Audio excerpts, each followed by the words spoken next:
భారతదేశ రక్షణ రంగంలో అత్యంత కీలకమైన ప్రాజెక్ట్ 5వ తరం స్టెల్త్ విమానాలు. అది ఆంధ్రప్రదేశ్ మేడ్ ఇన్ ఆంధ్రాగా మారబోతున్నాయి. ఎలా చూడాలంటారు పరిస్థితి? ఇది చాలా ఆనందకరమైన విషయం అండి. ఎందుకంటే ఇదొక కూటమి ప్రభుత్వానికి గెలిపించిన ప్రజలకు కూటమి ప్రభుత్వం తిరిగి ఇచ్చిన విజయం ఇలా భావిస్తున్నా. ఎందుకంటే ఇది మనం గర్వించదగ్గ విషయం. ఎందుకంటే యుద్ధ విమానాలు కానివ్వండి, ఆ యొక్క ఇదిని కానీ తయారు చేసే ఒక పెద్ద కేంద్రంగా మార్చబోతున్న ఆంధ్రప్రదేశ్ని ఎంతో ప్రపంచ స్థాయి గుర్తింపు రాబోతున్నందుకు నిజంగా చాలా గర్వంగా ఇది ప్రతి ఒక్క తెలుగు ఆంధ్రప్రదేశ్ చెందిన ప్రతి తెలుగు పౌరుడు కూడా గర్వించదగ్గ విషయం అని చెప్పేసి నేను తెలియజేస్తున్నాను. అంటే ఇది ప్రధానంగా చూస్తే కనుక ఇది మా వల్లే సాధ్యమైంది, గతంలో మేము తీసుకునే నిర్ణయాల వల్లే సాధ్యమైంది అనే మాట వైసీపీ నాయకులు వాడుతున్న మాట. మేము తీసుకున్న విధి విధానాల వల్లే ఇది సాధ్యమైంది అంటున్నమాట. దాన్ని ఎలా చూడాలంటారు? అలాగే చెప్తూ ఉంటారండి వాళ్ళు. ముందు నుంచి కూడా మేమే చేసాం అన్ని, ప్రతి దాన్ని కూడా గూగుల్ నుంచి కానివ్వండి, లేకపోతే ఇంకోటి కానివ్వండి, ఏ ప్రాజెక్ట్ వచ్చినా అది ముందు నుంచి మేమే చేసాం, లేకపోతే మాది కాపీ చేశారు, మాది చేశారు, ఇలా చెప్పుకోవటం వాళ్ళకి ఆనవాయితీ అయిపోయింది. ఇది కూడా ఒక ఆనవాయితీగా అనుకుంటున్నాను నేను. ఇది ముఖ్యంగా చూస్తే కనుక పొదుపు మంత్రం అంటూ ఏదైతే నరేంద్ర మోడీ గారు ఇచ్చిన పిలుపు ఎలా చూడాలంటారా? అది రాష్ట్రంలో ఉన్న దేశంలో ఉన్న పరిస్థితులను అద్దం పడుతుంది అనుకోవచ్చు అంటారా, లేదంటే కనుక ప్రభుత్వం చేతగానితనంగా చూసుకోవాలంటారా? అది ఇది సంక్షోభం అనేది మన భారతదేశం అనేది కాదండి, కంప్లీట్గా యావత్ ప్రపంచానికి ఈ యొక్క ప్రాబ్లం అనేది ఉన్నది.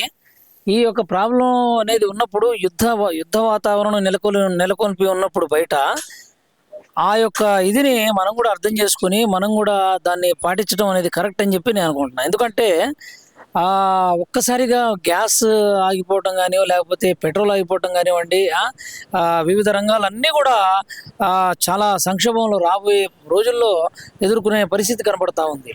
కాబట్టి ముందు జాగ్రత్తగా బిఫోర్గానే మనం ఈ యొక్క దీన్ని మనం పాటిస్తే బాగుంటుంది. ఎందుకంటే ఒక్కసారిగా ఒక సంవత్సరంలో ఆహార కొరత వచ్చేంత ప్రాబ్లం క్రియేట్ అవ్వచ్చు. ఎందుకంటే ప్రతి రంగం కూడా ఈ యొక్క పెట్రోల్ మీద కానీ డీజిల్ మీద కానీ ఆధారపడే పరిస్థితి. ఏ మిషన్ పనిచేయాలన్నా, ఎక్కడ వ్యవసాయం కానివ్వండి, లేకపోతే ఇటు పరిశ్రమలు కానివ్వండి, ఏ రంగం తీసుకున్నా సరే మీరు ప్రతి దాని మీద ఈ యొక్క ఇది లేకపోతే, చమురు గనక లేకపోతే ఏ మిషన్ పనిచేసే పరిస్థితి లేదు. అది లేకపోతే ఉత్పాదన అనేది తగ్గిపోతుంది. ఉత్పాదన తగ్గినప్పుడు ఏమవుతుంది? డిమాండ్ పెరుగుతుంది. డిమాండ్ పెరిగినప్పుడు ఏమవుతుందండి? రేట్లు పెరుగుతాయి. ఆ రేట్లు అంటే ఎంత భారం అనేది ప్రజలు నిజంగా పడలేరు. అప్పుడు ఎట్లా ఉంటుందంటే, ఉన్నోడికి ఏదో బాగా డబ్బున్నోడికి ఏదో వాడే బతికే విధంగా మిగతా వాళ్ళకి అన్నం కూడా దొరకని పరిస్థితి వచ్చే విధంగా ఏమన్నా ఉంటుందేమో.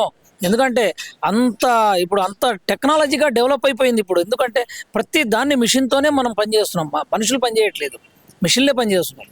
కాబట్టి ఆ దిశగా వెళ్లకుండా ముందుగానే ఈ రకాన్ని, అంటే మనం ప్రతిదాన్ని పొదుపుగా వాడుకోవటం వల్ల మనం ఇప్పుడు శాలరీ సంపాదిస్తామండి, ఒక 10,000 అనుకోండి శాలరీ. ఆ 10,000ని మనం ఏ విధంగా మనం నెల మొత్తం గడవాలనుకుంటే ఇంటి అద్దె కట్టుకోవటం కానీ, లేకపోతే ఇంకోటి కానివ్వండి, దాంట్లోనే చేసుకోవాలి. దాంట్లోనే మళ్ళీ ఒక 500 1000 మనం మళ్ళీ ఎక్స్ట్రా ఏమన్నా అవసరమైతే ఉంచుకోవాలి, నిల్వ చేసుకోవాలని ఏ విధంగా ప్లానింగ్ చేసుకుంటాం ఇంట్లో, అదేవిధంగా ఈ దేశం పట్ల కూడా మనం అదే శ్రద్ధ వహించాలి. ఎందుకంటే నిజమైన దేశభక్తి ఇలా కాదు, ఇలా అని చెప్పడంలో కూడా అది నిజంగా వాస్తవమే అది. ఎందుకంటే ఏది వాటర్ ఉందండి, వేస్ట్గా వాటర్ అట్లా వదిలేయకూడదు. వాటర్ వదిలేస్తే ఎట్లా ఉంటుంది? వాటర్ వేస్ట్ చేయకూడదు, ప్రతిదీ అన్నం వేస్ట్ చేయకూడదు. ఎన్నో చోట్ల ఫంక్షన్స్ అని చెప్పేసి పెద్ద రేంజ్లో హై రేంజ్లో చేసి ఫంక్షన్ని ఏదో 1000 మందికి పిలిచాము, 1000 మందికి అంటాము, భోజనాలు పెడతారా, సగం తిని సగం వదిలేసి సగం పడేసి, అలాగా అంటే వ్యర్థం చేసి పడేసి, అంటే దేన్ని కూడా వేస్ట్ చేయకుండా ఉంటే దేశం అనేది నిజంగా దేశభక్తిని, దేశాన్ని ప్రేమించే ప్రతి పౌరుడు కూడా చేయవలసిన ఇది బాధ్యత అయితే ఉన్నది.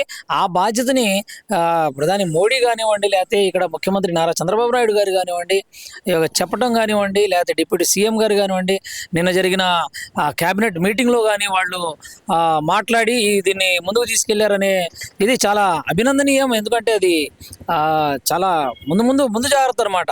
విజన్ 2020 అని ఎప్పుడో ఆయన మొదలుపెట్టిన బాబు గారు, మరి అదే ఇది కూడా ఒక విజన్ అనమాట. అనుకుంటా ముందు ఇలా ఉంటుంది. అనే దీని ఆ కోణంలో మనం ఆలోచన చేయాలి. అంతేగాని ఏంది వీళ్ళ వల్ల కాదు, వీళ్ళ చేత కాదు, చేతకాక ఇలా చేశారేమో అలా అనుకుంటే మరి కరోనా టైంలో చేతకాకనా మరి? కరోనా టైంలో ఎందుకు 2 ఏళ్ళు అసలు బయటకే రాలా? ఏం చేయాలా? మరి అప్పుడు ఏమైనా వివిధ జాగ్రత్తలు అవి ఇవి ప్రభుత్వం ఏదైనా చేయొచ్చుగా. అదేమనంటే కరోనా సాకు ఎందుకు చూపించారు? దాన్ని మేము ప్రశ్నించలేదు కదా. నిజంగా కరోనా అంటే మనం యాక్సెప్ట్ చేసాము. దానివల్ల చాలామంది ప్రాణాలు పోయినాయి.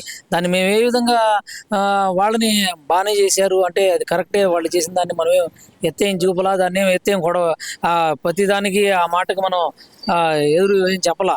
కాబట్టి ఇలానే అదొక సంక్షోభం, ఇదొక సంక్షోభం, యుద్ధ వాతావరణం బయట, పరిస్థితులు బాగాలేవు. అలాంటప్పుడు చమురు వచ్చే ప్రాబ్లం చాలా ఉంది. అందుకని వివిధ దేశాలు వేరు, మన దేశం వేరు, మన దేశం జనాభా వేరు, మన దేశంలో అవసరాలు వేరు, మన దేశం యొక్క పరిస్థితి వేరు.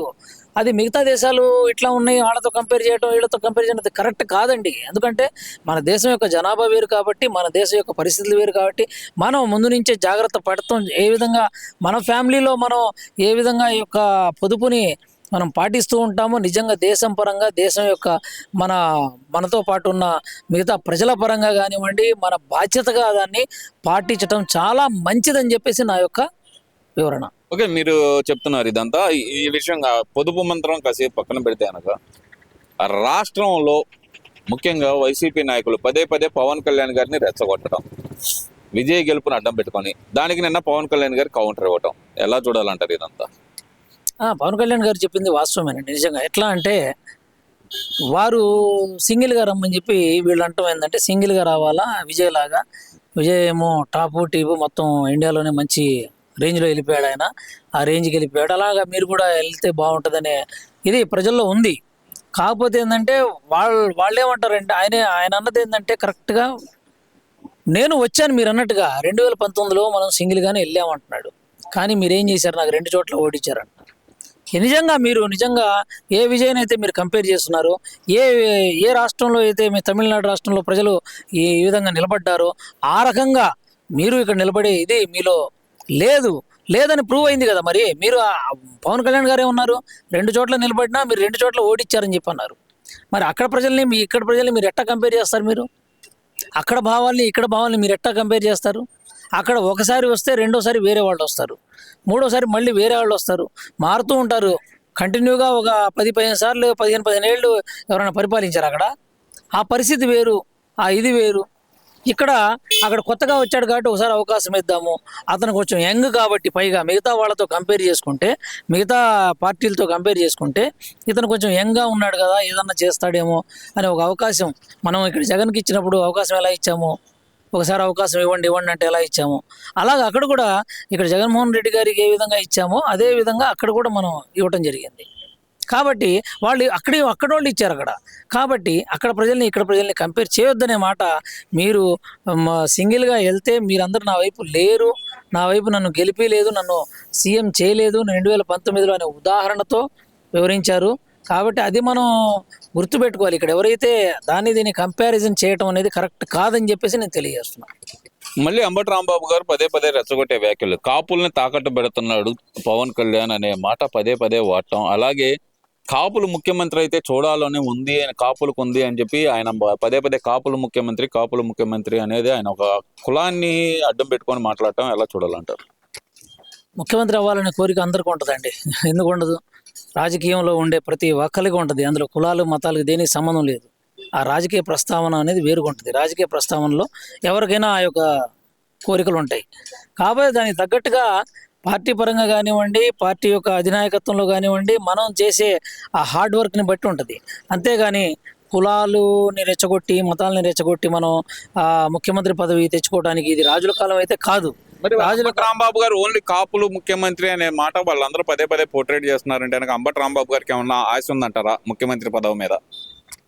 ఏమో మరి ఆయనకే తెలియాలి. ఎందుకంటే కాపులను అవ్వాలి ముఖ్యమంత్రి లేకపోతే ఇంకోటి అవ్వాలి అనేది కాదండి. అక్కడ కాన్సెప్ట్ ఏంటంటే ప్రజల పట్ల ప్రజల యొక్క అవగాహన, వాటి యొక్క సమస్యల మీద అవగాహన, వాటి యొక్క పరిపాలన మీద అవగాహన, పరిపాలన బాగా అంటే అప్పులమై ఉన్నప్పుడు కూడా మనం ఎట్లా లాక్కెళ్ళాలి, ఇవన్నీ కూడా దాంట్లో ఒక పిహెచ్డి లాంటిది ఇది.